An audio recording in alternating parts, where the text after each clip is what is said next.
We're going to look at finding inverse trig values, specifically of tangent and secant and cosecant and cotangent, because those are the hardest ones. The first thing that you absolutely positively have to do, no ifs, ands, or buts, is you have to know the unit circle. So you have to know all of these values for the unit circle, and it helps if you're really familiar with them. If you can just call them up just like that. If someone says, hey, do you happen to know the cosine of pi over 6? You can say, why, yes, it is a square root of 3 over 2. If someone says, hey, do you happen to know the sine of 4 pi over 3? You can say, why, yes, it is negative square root of 3 over 2. And you know these, and you know these backwards and forwards. They're just on the tip of your tongue. You know various different patterns about them. You know that for the values between 0 and pi, 0 and pi, that your cosines, that your sines are all positive, because the sine is the y value. So in quadrant 1 and quadrant 2, sine is positive. In quadrant 1 and quadrant 4, cosine is positive. In quadrant 3, both sine and cosine are negative. But that means that tangent is positive in quadrant 3, since tangent is sine over cosine. Since both sine and cosine are negative, tangent will be positive here. So tangent is positive in quadrant 3 and in quadrant 1, and tangent is negative in quadrants 2 and 4. All of those things, the more that you just know them, the more practice you have, the better you'll be at these kinds of problems, because you won't have to do as much active calculation. You'll just have these things kind of on the tip of your tongue. So you have to have this unit circle memorized, and you need to be very familiar with the values.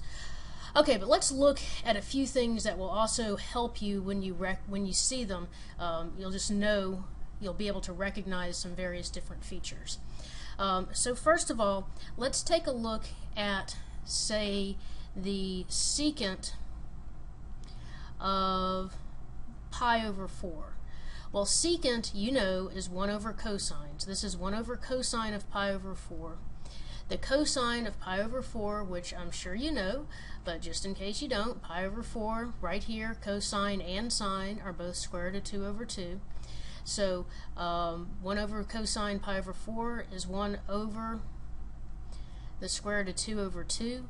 1 over the square root of 2 over 2 is 2 over the square root of 2, which if you rationalize it, you get the square root of 2 over 2 times the square root of 2 over 2 equals 2 times the square root of 2 over 2, and the 2's cancel, and you get the square root of 2.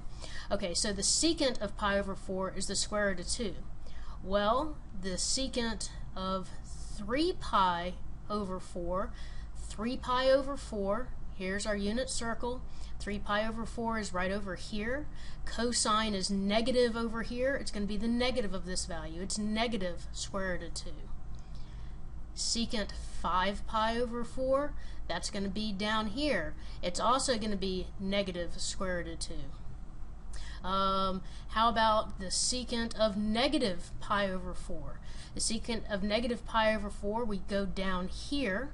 Cosine over here is positive. Since cosine is positive, secant is also positive, so that will be square root of 2. Okay, so the point of this exercise was to show that whenever you find the secant or the cosecant of some multiple of pi over 4, what you're going to get is either square root of 2 or negative square root of 2. The reason for that is the cosine or sine of n pi over 4 is going to be plus or minus square root of 2 over 2. So that means the secant or the cosecant of n pi over 4 is going to be plus or minus the square root of 2. So if you have something where you have to find the angle, so like let's say it says that for what angle in 0 to pi is the cosecant so for what angle, maybe A, is the cosecant of A equal to negative square root of 2? Well, you already know, because now we just talked about it, that those square root of 2 values come from your pi's over 4s. Okay, so it's going to be one of your pi's over 4s. It's cosecant. Cosecant is 1 over sine. 1 over sine will be negative in these quadrants down here. So we're looking for the pi over 4 values that occur in this quadrant and this quadrant. So that's going to be, there's pi over 4, 3 pi over 4, 5 pi over 4, and 7 pi over 4. So our answer is 5 pi over 4 and 7 pi over 4. Now let's say the question is for what angle theta in 0, 2 pi is the secant of theta equal to square root of 2 and tangent theta is positive. Okay, so we know we've got our square root of 2. That tells us, okay, it's going to be one of our pi over 4 values. So one of our pi over 4 values. It's secant. Secant is 1 over cosine. 1 over cosine. Cosine is positive here and here. Tangent is positive here and here. So where are both secant and tangent positive? Right up here. We're going to have our pi over 4 value, so theta will just be pi over 4. Now just to check ourselves, let's make sure this is true. Is the secant of pi over 4 equal to what we're saying it is? Well, the secant of pi over 4 is 1 over the cosine of pi over 4, which is 1 over the square root of 2 over 2, which is the square root of 2, and also tangent is positive at pi over 4.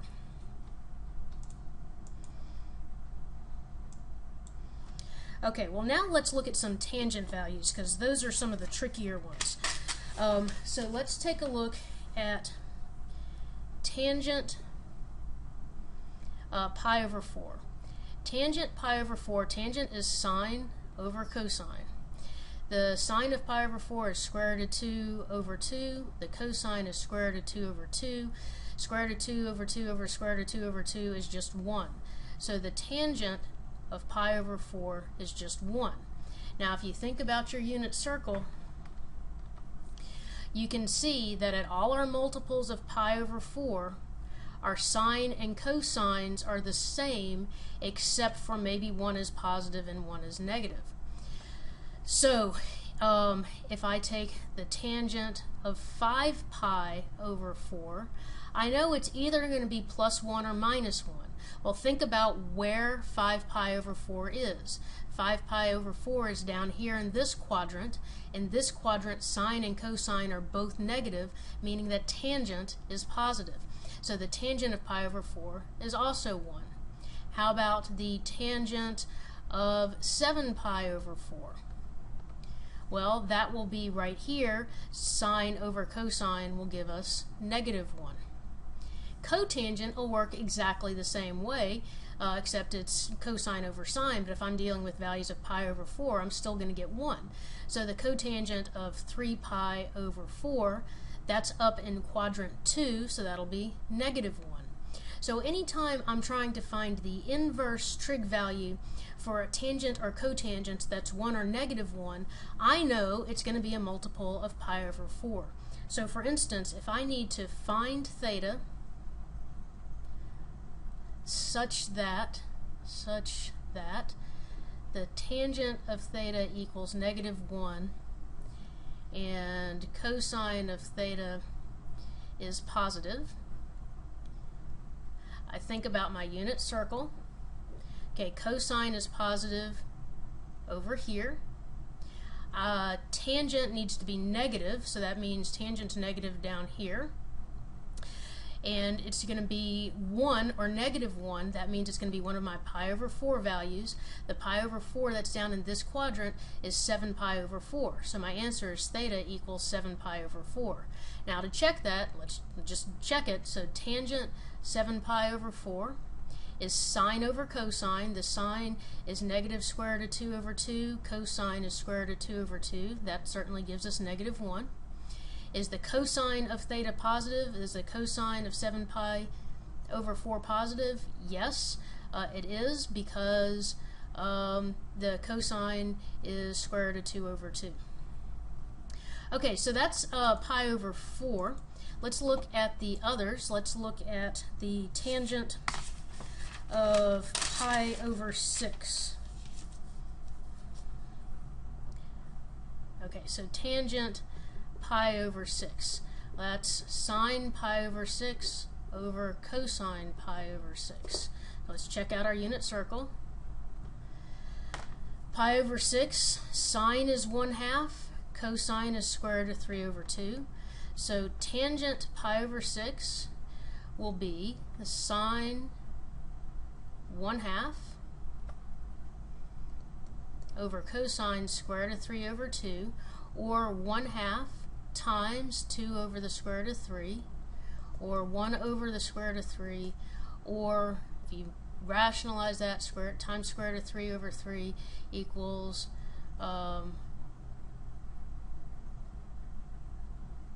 the square root of 3 over 3. So the tangent of pi over 6 is the square root of 3 over 3. And you're going to get either plus or minus that for all our values of tangent of in pi over 6. So the tangent of 5 pi over 6, if we think about where 5 pi over 6 is, 5 pi over 6, let's see, here's pi over 6, here's 5 pi over 6. Tangent in the second quadrant is negative, so I know that's going to be negative square root of 3 over 3. If I'm thinking about tangent of negative pi over 6, well, that's down here, and this quadrant, tangent is also negative, so that will also be negative square root of 3 over 3. But how this helps us is we know that anytime we've got this square root of 3 over 3, and we want to find out what angle gives us a tangent of that value, then we know it's going to be some multiple of pi over 6. It's the pi's over 6's that give us the square root of 3 over 3. And so if the question is, for what angle A is tangent A equal to negative square root of 3 over 3, and sine A is negative, well, we know that sine is negative in this quadrant and this quadrant, and we need tangent to also be negative. Tangent's negative in this quadrant. The value we're looking at is square root of 3 over 3. Square root of 3 over 3, those values come from multiples of pi over 6. So it's going to be this angle right here, which is 11 pi over 6. Now let's just check this. Okay, so the tangent of 11 pi over 6 is the sine of 11 pi over 6 over the cosine of 11 pi over 6. Check your unit circle. 11 pi over 6 has these coordinates, so the sine is negative 1/2, the cosine is square root of 3 over 2, so negative 1/2 over square root of 3 over 2 is negative 1 over the square root of 3, which is negative square root of 3 over 3. So yes, our tangent is negative square root of 3 over 3, and sine was negative, so our correct answer was 11 pi over 6. Okay, well, let's take a look at multiples of pi over 3.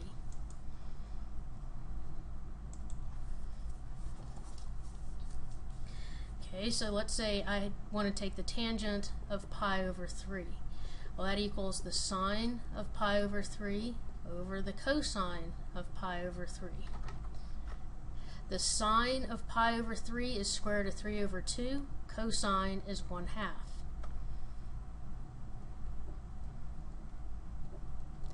So it's the square root of 3 over 2 over 1/2, which is the same as the square root of 3 over 2 times 2 over 1. The 2's cancel, and I get the square root of 3.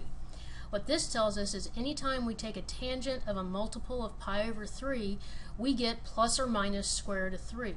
So for instance, the tangent of 5 pi over 3, okay, 5 pi over 3 is right here. Tangent in this quadrant is negative, so what we're going to get is negative square root of 3. Now the way this helps us when we're doing the inverse trig functions is we know if we have square root of 3 that is going to be one of our multiples of pi over 3 for tangent. So for what angle A is tangent A equal to square root of 3 and sine A is negative. So we want tangent to be positive and sine to be negative. That will be in quadrant 3. And so that will be our multiple of pi over 3 that's in quadrant 3, which will be 4 pi over 3 will be our answer. Now you do the same kind of analysis when you're looking at secant and cosecant of these angles. So what you need to remember is what the reciprocals of some things are. So we know that the values that we get of sine and cosine for our various angles, we end up getting 1/2, we get square root of 3 over 2, and we get square root of 2 over 2. These are things that we get that are sines and cosines of different angles. The reciprocals of these, the reciprocal of 1/2 is 2. The reciprocal of the square root of 3 over 2 is 2 over the square root of 3, but then if we rationalize that, we get 2 times the square root of 3 over 3. That's the reciprocal of square root of 3 over 2. The reciprocal of square root of 2 over 2 is just square root of 2. So if I have the problem where I'm asked what is the inverse cosecant of 2 times the square root of 3 over 3, all I need to remember is that 2 times the square root of 3 over 3 is the reciprocal of the square root of 3 over 2. So this is the same thing as asking me what is the inverse sine of the square root of 3 over 2, because cosecant is 1 over sine. And so the inverse cosecant of 2 times the square root of 3 over 3 is the same as the inverse sine of the square root of 3 over 2. So now I just need to know where is the sine square root of 3 over 2. The sine square root of 3 over 2 is at pi over 3, and then also at 2 pi over 3.